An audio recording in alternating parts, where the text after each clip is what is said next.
Hi everyone, it's me, Traveler Lily, here back with another video here on my channel on YouTube.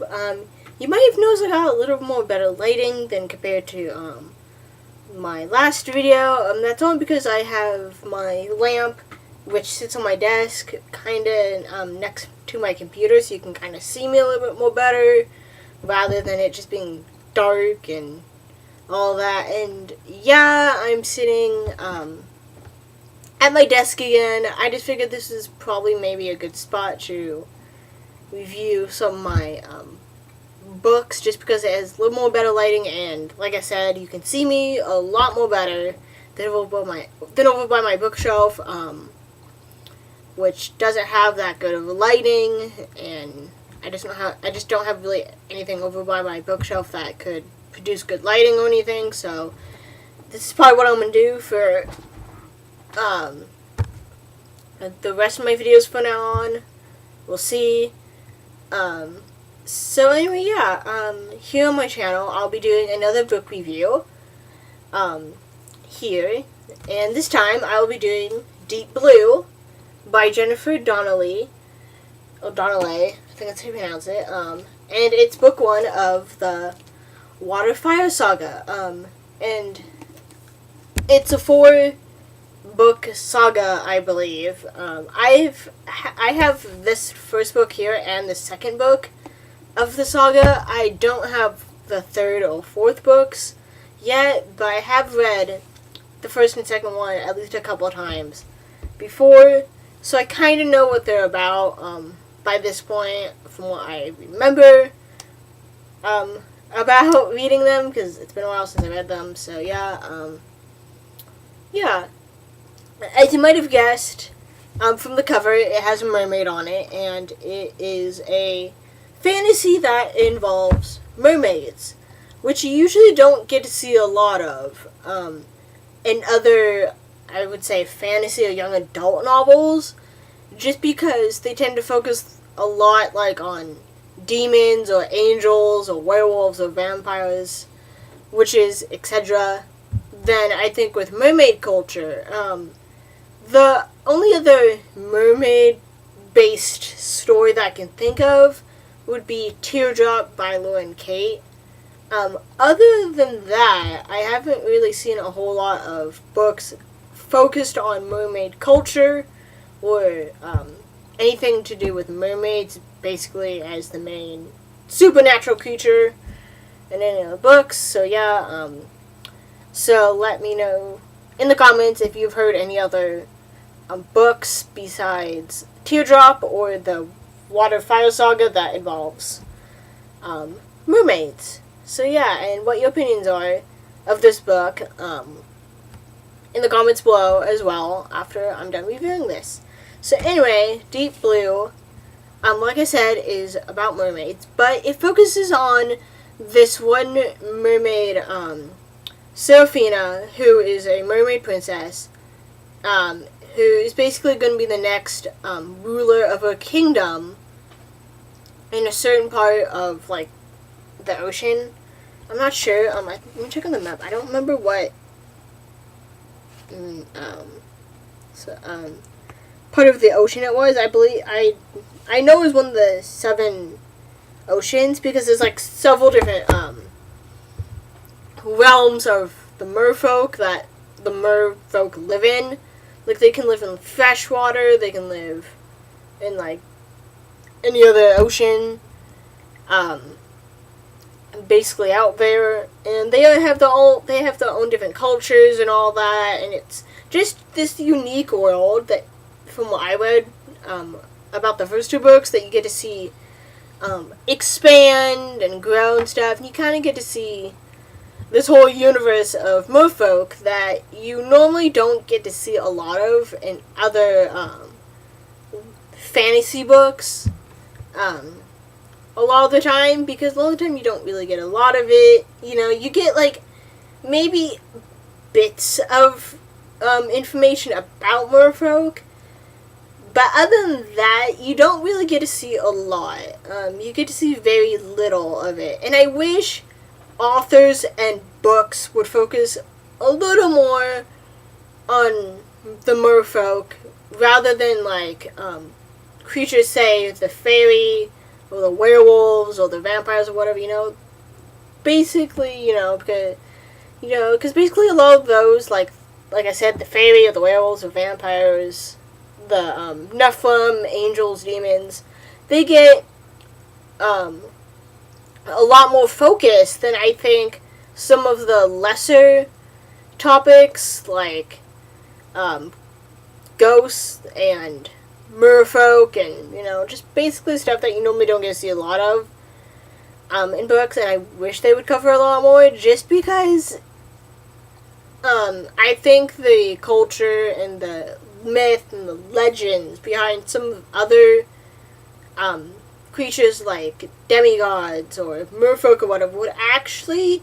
be a rather interesting story. Yeah, we got the Percy Jackson series and maybe other books other than the Percy Jackson series that we can get Gods of Olympus mythology and all that. But I would rather see other books other than, like I said, the Percy Jackson series focus on like the gods of Olympus and all that. But isn't something like the Percy Jackson series, like, make it like its own thing other than what everyone knows is the Percy Jackson series? Don't get me wrong, the Percy Jackson series is good from what I hear and stuff, and I have never read the Percy Jackson series, but I know that a lot of people love the series and that it's really good and all that based upon what I heard and everything. But I would just like to see another author write basically a universe using gods of Olympus, and demigods and all that, other than what Rick Riordan did with the myth and legends of them. I'm not sure what, but I hope someone's doing that. Anyway, off topic. Like I said, not a lot of focus is on merfolk. And here, I just loved this book. Just because of how it introduced some of, like, the different cultures. And how the merfolk uses the voices to sing spells. Because that's usually what, one of the elements that they use in this series here is that they cast spells using their voice. And so, basically, like I said, it's about this mermaid named Seraphina, who is the next heir to the throne of her merfolk realm. And so, basically, what happens is that her kingdom gets under attack, and she has to flee with her best friend. And basically, she finds out that she's part of this prophecy of this legend, and her friend and 4 of the mermaids are involved in it. And they have to stop this great evil from happening and destroying the mer world and all that. And I just love how Jennifer Donnelly describes the culture and the history and how she has this own, like, little dictionary and stuff in the back of, like, I believe each book of what certain words mean for each, like, word that's introduced in the book, and it's just amazing. It really adds its own spin to the merfolk culture, and I would highly recommend anyone to go check out this series. I would definitely give it a 5 out of 5 stars. If you're into, the whole merfolk culture. Teardrop, like, I'm going to mention another book, Teardrop, in this video as well, and Teardrop does mention Atlantis and kind of a little bit of the aspect of merfolk, but not so much. It just focuses on the myth of Atlantis. So if you're thinking, oh yeah, this is going to have mostly Atlantis in it, then you're wrong. It's going to, I think, have little hints of Atlantis, but not focusing on Atlantis itself. So there's a difference to that.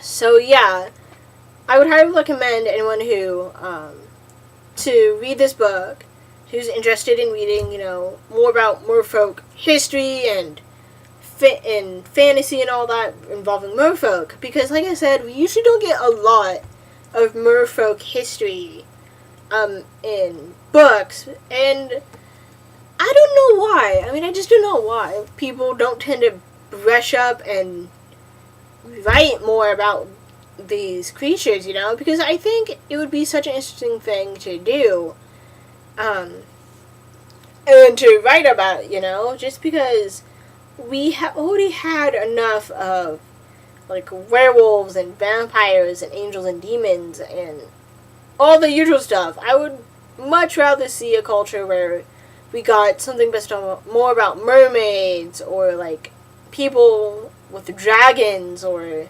whatever. Focus on other supernatural creatures, a little bit more than I think what we're used to. Because it's like, I feel like with almost every other book, we always get that trope of where, the girl guy figures out, oh yeah, the love interest is a vampire, a werewolf, witch, etc., whatever, way too much. Then I think if we were gonna say a mermaid or a ghost or whatever, because it's like, it's been way overused for those genres. It's high time we give at least books like this a little more spotlight, than what they're given credit for, I mean, I'm sure everyone has their own different opinions on this and stuff, and I just feel like it's high time, we get more spotlight to those, supernatural creatures like merfolk and ghosts and dragons and all that. A lot more spotlight than they're given, just because they get shadowed over a lot by series like The Mortal Instruments, or maybe Twilight, and I just feel like, or Vampire Academy or whatever, so I just feel like we need to give more room to spotlight, more of the spotlight to books like Deep Blue and other series that probably people have never heard of before, because, like I said, we need to do that. Anyway, that's my little rant of why we need more books on merfolk and other supernatural creatures. It has a little song at the back. But not a song. Well, yeah, you could say it's a song, but I'm going to give you a little sneak peek of it in case you guys are wondering what it may be about. And here's what the back says of the story. Daughter of Merlot, find the five brave enough to keep hope alive. One whose heart will hold the light. One possessed of a prophet's sight. One who does not yet believe. This has no choice but to deceive. One with spirit sure and strong. One who sings all creatures' songs. Together find the talismans, belonging to the six who ruled, hidden under treacherous waters, after light and dark dueled. So yeah, that's basically what the back has on it. But I will read you the summary of it so you get more idea of what I've told you for the story. So if you want to go check it out, then you can. And so here's the summary of it. Seraphina, daughter of Isabella, Queen of Merlot Mara, has been raised with the expectation and burden that she will someday become ruler of the oldest civilization of the merfolk. On the eve of the Dokumai ceremony, which will determine if she is worthy of the crown, Sarah is haunted by a strange dream that foretells the return of an ancient evil, which is basically the a little bit I just told you on the back about. Anyway, yeah. But her nightmare is forgotten the next day as she diligently practices a song spell, eagerly anticipates a reunion with her best friend, Neela, which basically Neela is one of the 6 mermaids, spoiler alert, anyway, and anxiously worries about Moriai, the crown prince of Matalai, and whether his feelings toward her and their future betrothal has changed. Most of all, she worries about not living up to her mother's hopes. Dokumai proceeds a dazzling display of majesty and might until a shocking turn of events interrupts it. A assassin's arrow wounds Isabella. The realm falls into chaos, and Seraphina's darkest premonitions are confirmed. Now she and Neela must embark on a quest to find the assassin's master and prevent a war between the Mer nations.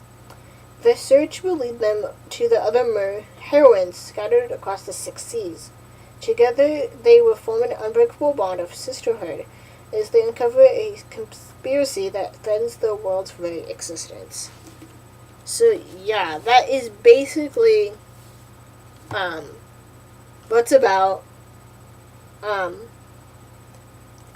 And I just love the inside of this book here. I don't know if you can see it, but it's basically the map of the Mer realms and where they are. There's even one on the back as well. Hang on, let me take out the book out of its dust cover here. Oh, yeah. So you can basically see the map of the Mer world if you want to know where each of them are located and stuff. So, yeah. If you're curious, then yeah. So anyway, I would highly recommend this book to anyone who wants to read it and learn more about the world of merfolk and all that, So, yeah. I would highly recommend you guys share this video with your friends and subscribe to get notifications on future videos here on my channel, and to check out more of my videos, on my channel as well. And so, I guess I'll see you guys next time in the next video. I will also leave the iCard boxes to a couple of my other videos here on my channel. And I hope you guys are having a nice Labor Day weekend, and I'll see you guys in the next video. So, have a nice day. I messed that up so bad. Have a nice day, and hope to see you guys later. Bye, guys.